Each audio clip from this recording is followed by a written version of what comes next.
आजकल 90% लोगों को कुछ ना कुछ तकलीफ है। तो आज की इस वीडियो में हम जानेंगे कि अपने आप को हमेशा तंदुरुस्त कैसा रखा जाए। ऐसे कौन से उपाय हैं जिसकी वजह से हम अपने आप को रोगों से दूर रख पाएँ। नमस्कार, मैं डॉक्टर सोनाली, स्वागत है आपका निरोगी काया में। हमारे गुरुवर्ग हमेशा कहते हैं कि रोग कोई आसमान से नहीं टपकता, इसके कारण हमारे आसपास ही मौजूद होते हैं। जैसे खान पान में, वातावरण में, हमारे इम्यून सिस्टम में शरीर को रोग होने के दो मुख्य कारण हैं। एक तो इनटेक यानी जो हम खाना खाते हैं उस पर डिपेंड करता है, और आउटपुट यानी जो भी खाना खाया है उसका ठीक से हजम होकर मल के स्वरूप में जो बाहर होता है, बाहर निकलता है, यानी मल, वो है आउटपुट। ये दोनों चीज़ अगर हमारे अच्छे होंगे तो हमें कोई भी व्याधि छू नहीं सकता। अक्सर एक गलती हम हमेशा करते हैं, ठीक से भूख लगी है या नहीं ये जाने बगैर ही हम खाना खा लेते हैं, यानी इनटेक का मिस्टेक हो जाता है। तो इस पर एक डिटेल वीडियो है, इसका लिंक हम आपको डिस्क्रिप्शन में दे देंगे। कैसे पता चलेगा कि हमें ठीक से भूख लगी है या नहीं। जब पहला खाना हजम होता है ठीक से तो शरीर कुछ संकेत देता है जिसकी वजह से आपको ये पता चलेगा कि आपको ठीक से भूख लगी है या नहीं। जब अच्छी शुद्ध ढेकर आती है, डकार आती है, यानी कोई भी कड़वी या खट्टी डकार न होकर शुद्ध डकार आती है, तो आप समझिए कि आपका ठीक से खाना हजम हुआ है।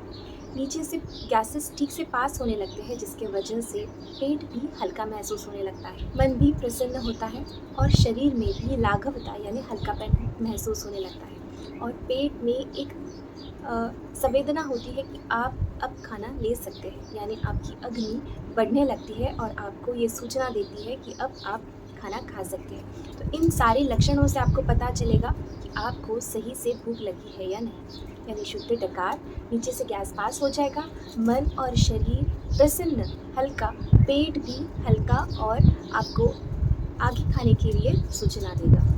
तो इन सारी चीज़ों से आपका पता चलेगा कि आपको ठीक से भूख लगी है या नहीं। इन सारी लक्षणों से ये पता चलता है कि पहला खाना ठीक से हजम हो गया है और अब नए खाने के लिए पेट ने जगह कर ली। अब दूसरी महत्वपूर्ण बात यह है कि आप अपनी प्रकृति को जान कर उस हिसाब से खाना लें। अगर आपकी पित्त प्रकृति है तो आप बहुत ज़्यादा तीखा, बहुत ज़्यादा मसाले वाली चीज़ों को अवॉइड करें, क्योंकि ये सारी चीज़ें आपकी प्रकृति के गुणों को और ज़्यादा बढ़ाकर, पित्त दोष को और ज़्यादा बढ़ाकर आपको एसिडिटी, अल्सर जैसी परेशानी को पीछे लगा सकती है। अगर आपकी वात की प्रकृति है, आपकी अग्नि विषम है, कभी आपको ठीक से भूख लगती है, कभी आपको ठीक से भूख नहीं लगती है, तो ऐसे समय पर, या फिर आप बहुत ज़्यादा क्रूश है, कभी भी आपको बेसमय भूख लगती है, तो अपनी प्रकृति के हिसाब से बहुत ज़्यादा वातुल यानी बहुत ज़्यादा जो वात बढ़ाने वाली चीज़ें हैं, ऐसे पदार्थों से बचें।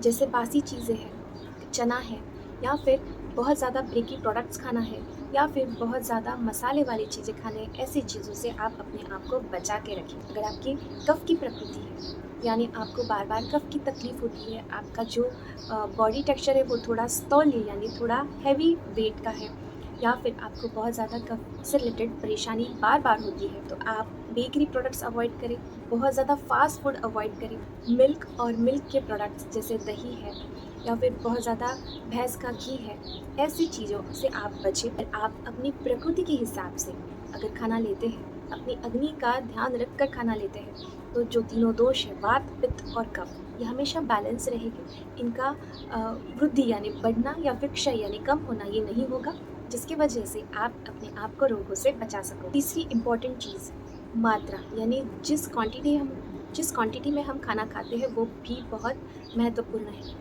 अगर आपकी जितनी भूख है उससे अगर आप ज़्यादा खाना खाते हैं तो भी प्रॉब्लम हो सकता है। अगर आपकी भूख जितनी है उससे अगर आप कम खाना खाते हो तो भी प्रॉब्लम हो सकता है। तो आयुर्वेद कहता है आप अपने स्टमक के 4 हिस्से कर लें।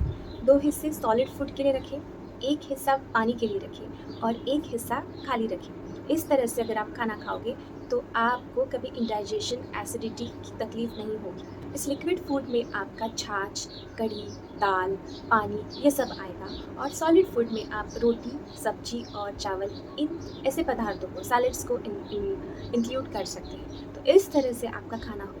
एक जो भाग होता है वो हमेशा खाली रखना चाहिए ताकि आपकी जो खाने का जो डाइजेशन है वो प्रॉपर से हो सके और उसे आगे सरकने के लिए, आगे बढ़ने के लिए जगह मिल सके। उसको अच्छे से मिक्स होने के लिए जगह मिलेगी तो आगे ठीक से बढ़ेगा और उसका डाइजेशन ठीक होकर आपको जो नेक्स्ट मील की भूख है वो भी अच्छी लगने लगी। चौथी और बहुत ही महत्वपूर्ण बात है, जैसे हमने पहले ही कहा कि इनटेक और आउटपुट बहुत इंपॉर्टेंट है। हमने इनटेक तो देख लिया, अब आउटपुट यानी मल का ठीक से त्याग समय पर होना बहुत ज़रूरी है। और मल का त्याग सही समय पर होने के लिए आपका ठीक से खाना हजम होना वो बहुत ज़रूरी है।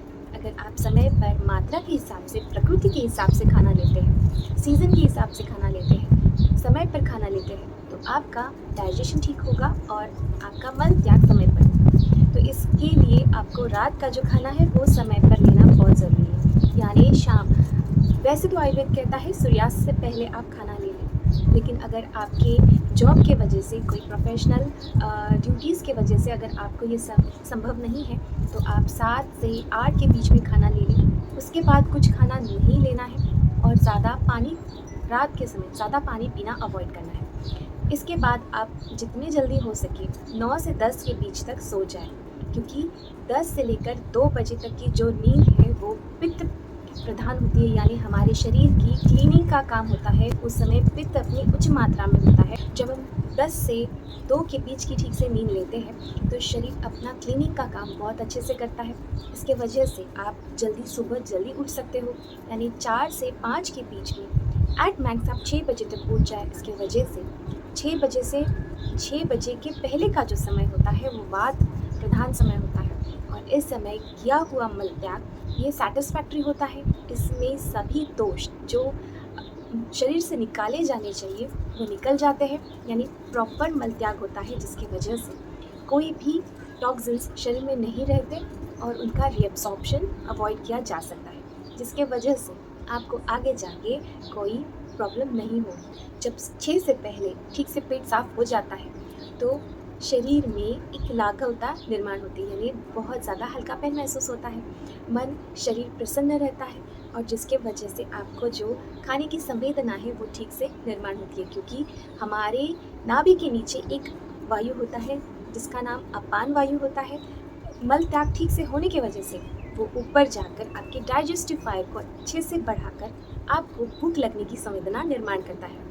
इसके वजह से आप खाना ठीक से लोगे और एक साइकिल की तरह है। अगर मल त्याग ठीक से होगा तो भूख ठीक से लगेगी, भूख ठीक से लगेगी तो खाना ठीक से हजम होगा और अगर खाना ठीक से हजम होगा तो वापस से जो टॉक्सिन्स हमारे शरीर में बने हैं, मल बना है, उसका अच्छे से बाहर निकलने का मार्ग मिल जाएगा और ये साइकिल अच्छे से रहेगी तो आपको कोई भी व्याधि नहीं होगा। और अगर आपको कोई भी तकलीफ होती है तो सबसे पहले शरीर कुछ आपको लक्षण बताते हैं, जैसे भूख न लगना, आलस आना, खाने का मन न होना या फिर हमेशा सोने की इच्छा होना, तो समझ ले कि पेट में कुछ गड़बड़ है। या फिर एसिडिटी, गैसेस बनना, अपच होना, ये सब लक्षण आपको बताएगा कि आपको ठीक से खाना हजम नहीं हो रहा है। तो ऐसे समय पर आप लंघन कर सकते हैं। लंघनम परम औषधम, ये परम औषधि यानी श्रेष्ठ औषधि बताई है आयुर्वेद में। अगर आप पूरा दिन का लंघन कर सकते हैं तो अच्छी बात है, नहीं तो आधे दिन का लंघन यानी एक समय का खाना आप त्याग कर सकते हैं। अगर ये भी आपको आपकी प्रकृति के हिसाब से पॉसिबल नहीं है तो आप जो बहुत ही हल्का खाना होता है ऐसा खाना आप ले सकते हैं जिसमें है, या फिर आप लाहिया जिसे कहते हैं पफ्ड राइस वो ले सकते हैं, या फिर आप उपमा ले सकते हैं, बहुत ही हल्का ऐसा सुपाच्य खाना ले सकते हैं जिसमें सूप है या फिर चावल का पानी है। ये सब चीज़ें आप उस समय ले सकते हैं। ऐसी कंडीशन आती है कि आपको ठीक से भूख नहीं लगती, तब लीवर पर अनड्यू लोड आने लगता है, जिसके वजह से आपकी जो भूख की संवेदना है वो कम हो जाती है, या फिर आपका पेट ठीक से साफ नहीं होता।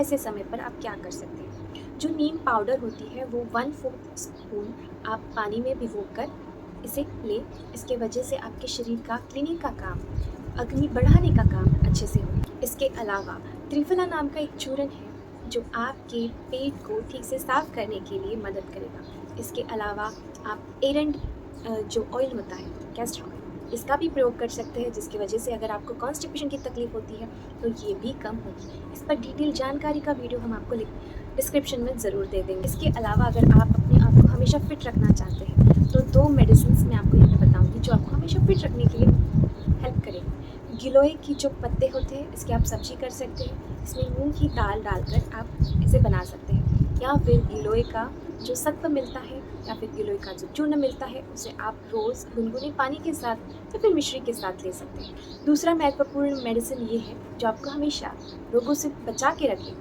वो है आंवले की यानी आंवला चूर्ण। इसे आप रात को भिगोकर सुबह ले सकते हैं मिश्री के साथ, या फिर आप सुबह सुबह भी इसे हनी के साथ ले सकते हैं। कि अब आपको बहुत सारे आगे होने वाले व्याधियों से बचाने के लिए मदद करें। तो ये कुछ चीज़ें हैं जो आपको व्याधियों से बचाने के लिए मदद करेंगी। आशा करती हूँ आपको आज की जानकारी उपयोगी लगी है। अगर हाँ तो इसे लाइक करें, अपने परिवार के साथ शेयर करें। मिलते हैं नई वीडियो के साथ, नई जानकारी के साथ। तब तक आप ये वाला वीडियो चेक कर सकते हैं या फिर ये वाला। नमस्कार।